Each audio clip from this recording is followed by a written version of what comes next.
बहुत ही खूबसूरत औरत थी। वो कहती थी कि ईश्वर किसी को भी इतना खूबसूरत न दे, क्योंकि जिसे ये मिलती है उसकी ज़िंदगी बर्बाद कर देती है। मुझे मम्मी की ये बात समझ नहीं आती थी।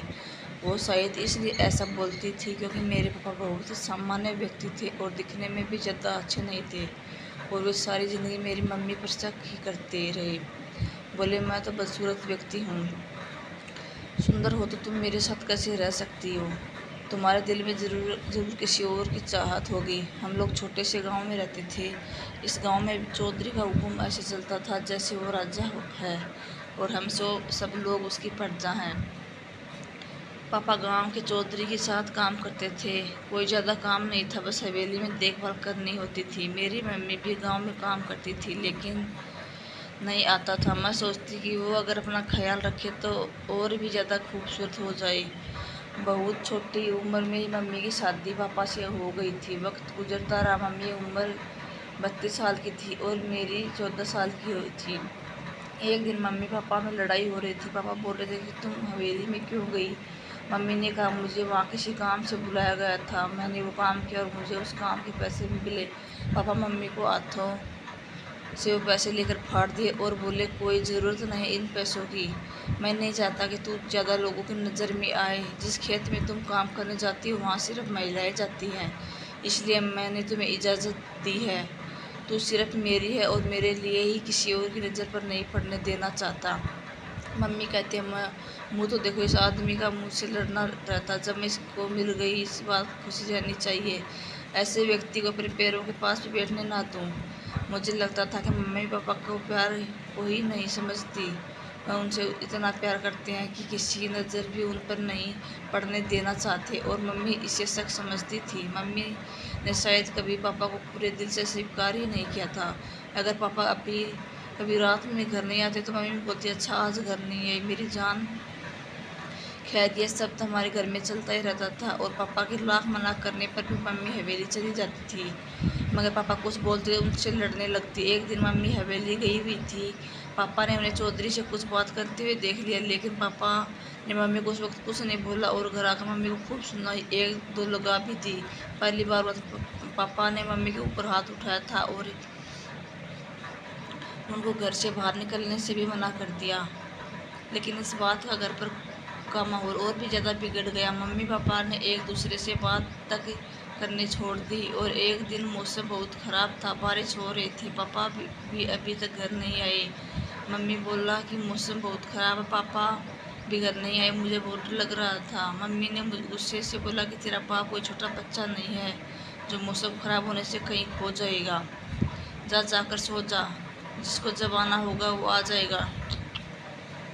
शायद मम्मी को पापा की चिंता बिल्कुल भी नहीं थी और उनसे पीछा छुड़ाना चाहती थी, इसलिए ऐसा बोल रही थी। लेकिन मैं पापा से बहुत ज़्यादा प्यार करती थी, और एक दिन मेरी अभी तक की ज़िंदगी सबसे बुरा दिन होने वाला था। मुझे इसका ज़रा भी एहसास नहीं हुआ, और पापा सारी रात नहीं आए। सुबह होते किसी ने दरवाज़ा खटखटाया। मैंने सोचा पापा होंगे और मैं भागती हुई दरवाज़ा खोलने गई तो दरवाजे पे पापा नहीं थे, बल्कि चौधरी के आदमी थे, और वो हमें पकड़कर हवेली ले गई। वहाँ जाकर हमें चौधरी के सामने ले जाकर खड़ा कर दिया। कुछ देर बाद चौधरी बोला, तुम्हारे पति ने मुझसे बहुत सारे पैसे उधार लिए थे, जो वो धीरे धीरे करके चुका रहा था, लेकिन रात को वो मेरी हवेली से चोरी करके भाग गया है, जिससे बहुत सारे पैसे और सोना चांदी ले गया, और जब तक वो सब उतर नहीं जाता तब तक तुम दोनों इसी हवेली में काम करना पड़ेगा। यह सुनकर मुझे बहुत ज़ोर से झटका लगा। सोचा कि अगर पापा को ऐसा ही करना था तो हमें साथ ले चलते, कम से कम हमारी जान तो बच जाती। और दूसरी तरफ न जाने क्या मुझे ये मम्मी की साजिश भी लग रही थी। इन लोगों ने हमें काम पर लगा दिया। मम्मी किचन में काम करते और हम बाहर बगीचे में। मैं और रात में इतना साथ थक जाते कि हवेली लौटते ही नींद आ जाती। अब मुझे भी पापा से नफरत होने लगी थी, क्योंकि उनकी वजह से ही मम्मी और मेरी ज़िंदगी नरक बन गई थी। मैंने मम्मी को कहा कि मेरी काम बहुत मुश्किल है, लेकिन मम्मी ने मुझसे यही बात बोली। कहा, किचन में सारा दिन कुछ ना कुछ बनता ही रहता है और मैं भी सारा दिन धूप में काम करती हूँ, और पापा के बारे में भी सोचती रहती है और अपने आप से बातें करती रहती, बोलती रहती। पापा ने हवेली में बड़ी मुसीबत में डालने से पहले बिल्कुल भी नहीं सोचा। वो तो मौज ले रहे होंगे और हमारी ये हालत हो गई, धूप में काम कर करते मेरी शक्ल भी काली पड़ गई। हम लोग गरीब थे लेकिन कभी किसी के घर काम करते ये मैं बिल्कुल भी नहीं सोचा था। पहले घर में रूखी सूखी भी खा लेते थे तो इज्जत के साथ खाते, लेकिन पापा ने हमारी ऐसी हालत कर दी, पापा ने ऐसा कर दिया, मुझे यकीन भी नहीं आ रहा था। क्योंकि पापा तो हमारे ऊपर किसी की भी नज़र ना पड़े ऐसा सोचते थे, फिर उन्होंने ऐसा कैसे कर दिया। इधर मैं धूप में काम करके बदसूरत और काली होती जा रही थी, लेकिन मम्मी अब अपना काम खुशी खुशी कर रही थी। मुझे लगा मम्मी का काम शायद अब आसान हो गया। खैर एक दिन रात में अचानक मेरी आंखें खुली तो देखा मम्मी कमरे में नहीं है। ये देखकर मैं चौंक गई। मैं बाहर ही मैं मम्मी से पूछा कि वो कहाँ गई, तो मम्मी उन्होंने बताया वो चौधरी पत्नी के पैर दबाने गई है। मुझे सुनकर थोड़ा सुकून मिला और मैं सोच रही थी घर में इतने सारे मर्द हैं, कहीं मम्मी कोई गलत काम ना करने लगी हो।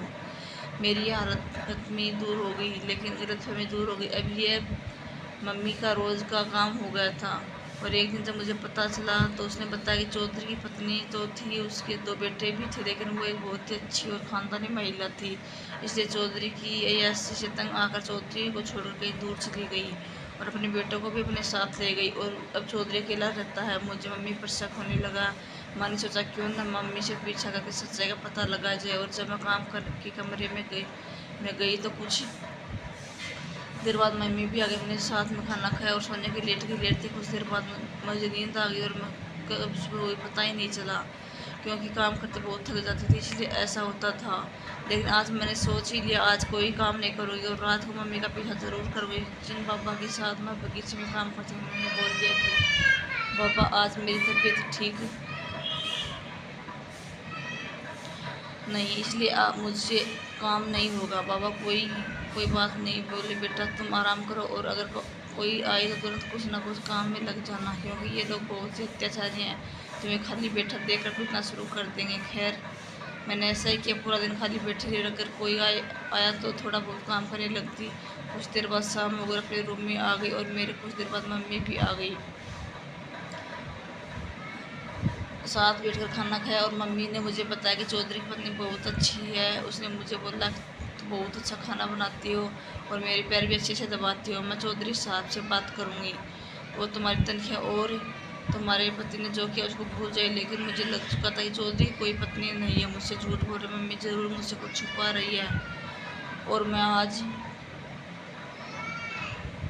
मम्मी का पीछा करने के लिए तैयार थी। और कुछ देर बाद मैंने सोने का नाटक कर दिया और आंखें बंद करके लेट गई। 1 घंटे के बाद मुझे दरवाजे की कुंडी खुलने की आवाज़ आई। मैंने हल्की सी आंखें खोली तो मम्मी दबे पैर बाहर निकल रही थी। मम्मी के बाहर निकलते ही मैं उठ गई और बहुत आराम से मम्मी का पीछा करने लगी। तो मैंने देखा मम्मी कमरे की तरफ जा रही थी। मम्मी ने धीरे से दरवाज़ा खोला और अंदर चली गई। पास गई तो पता लगा कि वो एक स्टोर रूम में काफ़ी सारा पुराना सामान रखा था।